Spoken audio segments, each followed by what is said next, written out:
अस्सलाम वालेकुम वरहमतुल्लाहि वबरकातुहू। शाद स्टडी हब चैनल में आपका इस्तकबाल है। मैं मोहम्मद दिलशाद 8वीं जमात के निसाब में शामिल गुलशन उर्दू का 17वां सबक लेकर आपकी खिदमत में हाजिर हूँ। आज के सबक का उन्वान है साइकिल रेस। चलिए सबक शुरू करते हैं। इस सबक में हम देखते हैं कि किस तरीके से साइकिल रेस से एक बच्चा जीतता है और किस तरीके से यानी कितनी ईमानदारी से वो जीतता है। और अगर जीतने की इंसान के अंदर ललक हो, ख्वाहिश हो और ईमानदारी से वो मेहनत करे तो उसे कामयाबी मिलती ही है। देखें, परवेज़ ने लाउड स्पीकर पर ऐलान सुना, रेस में हिस्सा लेने वाले सब लड़के स्टैंड पर आ जाएं।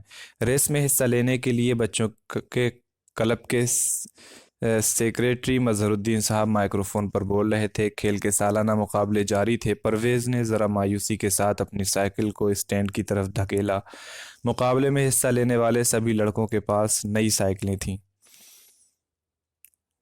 लेकिन परवेज़ की साइकिल सबसे रद्दी थी। उसे ये मुकाबला जीतने के लिए अपनी पूरी ताकत खर्च कर देनी थी, क्योंकि अव्वल आने वाले लड़के के लिए इनाम में एक पार्कर फाउंटेन पेन रखा गया था, जो परवेज़ की सबसे बड़ी ख्वाहिश थी। बच्चों के क्लब की तरफ से हर साल पार्क में खेलों के मुकाबले हुआ करते थे और साइकिल की रेस उन सब में ज़्यादा दिलचस्प समझी जाती थी।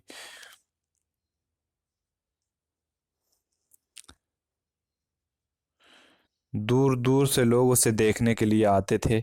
मजहर साहब अपने अब तक लाउड स्पीकर से ऐलान कर रहे थे। परवेज़ जल्दी से साइकिल धकेल कर स्टैंड के सामने लाइन पर खड़ा हो गया, जहां उसके दूसरे साथी रेस शुरू होने के सिग्नल का इंतजार कर रहे थे। इस साल हमने दौड़ का तरीका तब्दील कर दिया है, सेक्रेटरी ने कहा।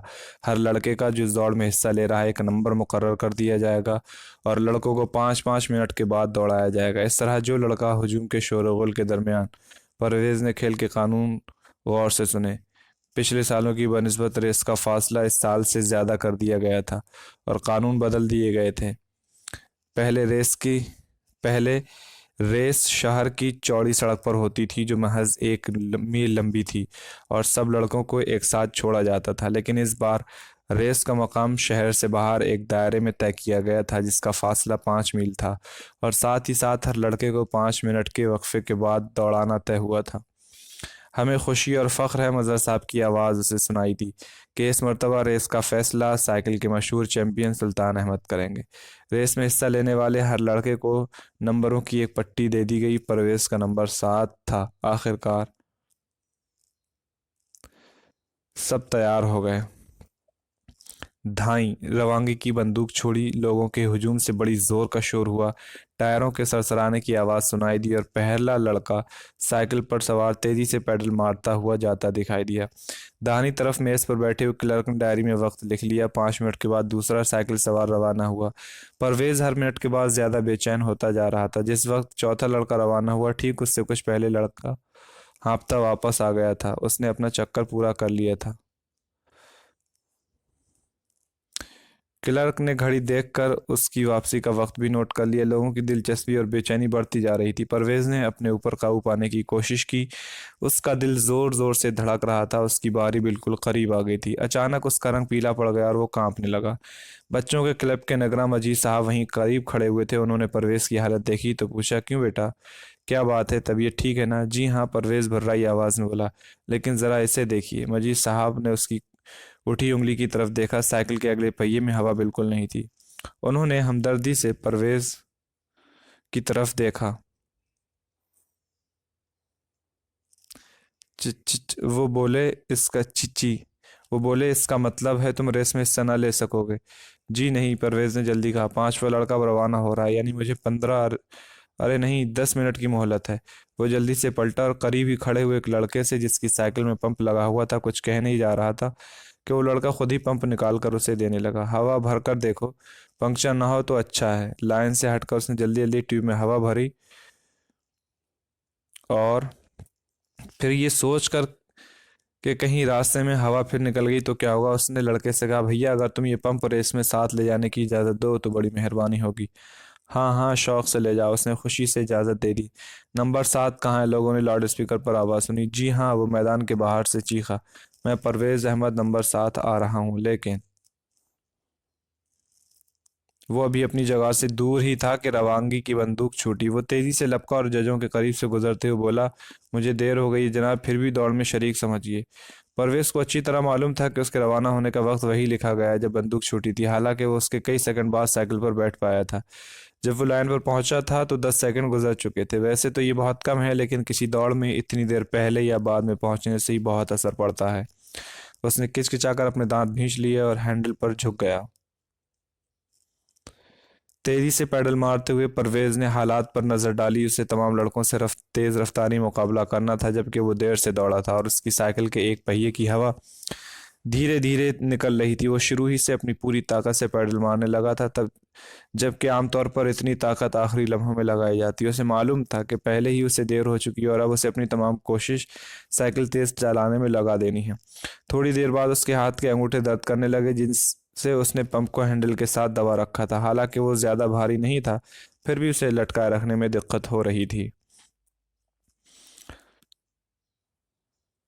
चलते रहो पट्टे, हिम्मत न हारो। उसने अपने आप से इस तरह कहा जैसे घोड़ दौड़ में कोई जॉकी अपने घोड़े को पुचकार रहा हो। उसी वक्त उसने ख्याल की दुनिया में देखा कि पार्कर कलम उसे इनाम में दिया जा रहा है। उसके होठों पर मुस्कुराहट खिल उठी और ताकत लगाकर उसने तेज रफ्तार कुछ और तेज कर ली। दूसरे मील के मोड़ पर पहुंचकर वो कुछ झिझका। वहां से एक पतली सड़क उसी तरफ जाती थी जहां पलटकर उसे जाना था। उस पतली सड़क पर जाने से तकरीबन 1 मील का चक्कर बच जाता था, लेकिन कानून के मुताबिक उन लोगों को सिर्फ उस चौड़ी सड़क पर ही सफर करना था। एक बार तो उसका दिल चाहा कि इसी पतली सड़क पर हो ले। इस तरह उस वक्त की तलाफी हो जाएगी। वक्त की तलाफी मतलब भरपाई हो सकती थी जो उसे देर हो जाने की वजह से बढ़ गया था। लेकिन फिर उसके अंदर ईमानदारी जागी। नहीं, मुझे खेल के कानून पर अमल करना है, कहकर वो चौड़ी सड़क पर बढ़ गया। जब वो कुछ आगे चलकर सड़क के साथ साथ घूमा तो अगला पहिया खड़खड़ाने लगा। उसने खुदा का शुक्र अदा किया कि पंप मौजूद था। जल्दी से उतरकर उसने तेजी से पहिए में हवा भरनी शुरू की। इस काम में जल्दी करने पर भी उसे 30-40 सेकंड लग गए और जब टायर सख्त हुआ तो उसका सांस धौंकने की तरह चल रहा था। हाथों में सख्त दर्द था, कमीज पसीने से तर हो गई थी और शाने पत्थर की तरह सख्त। शाने बाजू को कहते हैं। हिम्मत बांध कर वो फिर उचक कर सीट पर आ गया और पेडल मारने लगा। स्टैंड अब ज्यादा दूर नहीं था। उसे अंदाजा नहीं था कि कितना वक्त गुजर गया है। बस इतना इत्मीनान उसके दिल को था कि उसने कोई कोशिश उठा नहीं रखी। तमाशाइयों के करीब से तेजी से गुजरते हुए वो लाइन पर पहुंचकर साइकिल से उतर गया। अपने बारे में इतना यकीन परवेज को जरूर था कि वो दौड़ हार चुका है। अपने दूसरे साथियों की निगाहें परवेज को अपना मजाक उड़ाती हुई महसूस हुई। आखिरकार दौड़ने वालों का नतीजा लाउड स्पीकर पर सुनाया गया। सवार नंबर 1 मजहरुद्दीन साहब बोले 13 मिनट 20 सेकंड। सवार नंबर 2 13 मिनट 4 सेकंड। और इसी तरह वो तमाम लड़कों की फहरिस्त सुनाते चले गए और आखिरकार धड़कते हुए दिल के साथ परवेज ने अपना नंबर 7 15 मिनट 40 सेकंड। कई लोग खिलखिलाकर हंस पड़े। उसने शर्म के मारे अपनी गर्दन झुका ली। उसकी आंखों में आंसुओं के कतरे चमकने लगे और औसत वक्त से भी 3 मिनट लेट हो गया था वो।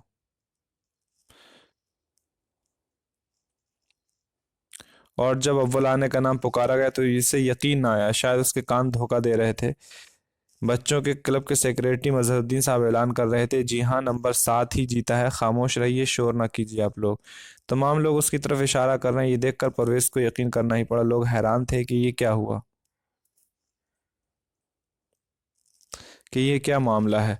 मजहरुद्दीन साहब ने समझाया, परवेज ही अव्वल आया है। सुल्तान अहमद साहब जो साइकिल के माने हुए चैंपियन हैं, एक दिन पहले अपनी पूरी ताकत से इस सड़क पर साइकिल चला चुके हैं। उन्हें 14 मिनट लगे थे। इस शहर के बच्चे क्या साइकिल चैंपियन से तेज चला सकते हैं? सब लड़के 14 मिनट से पहले ही आ गए। सिर्फ परवेज देर से आया है।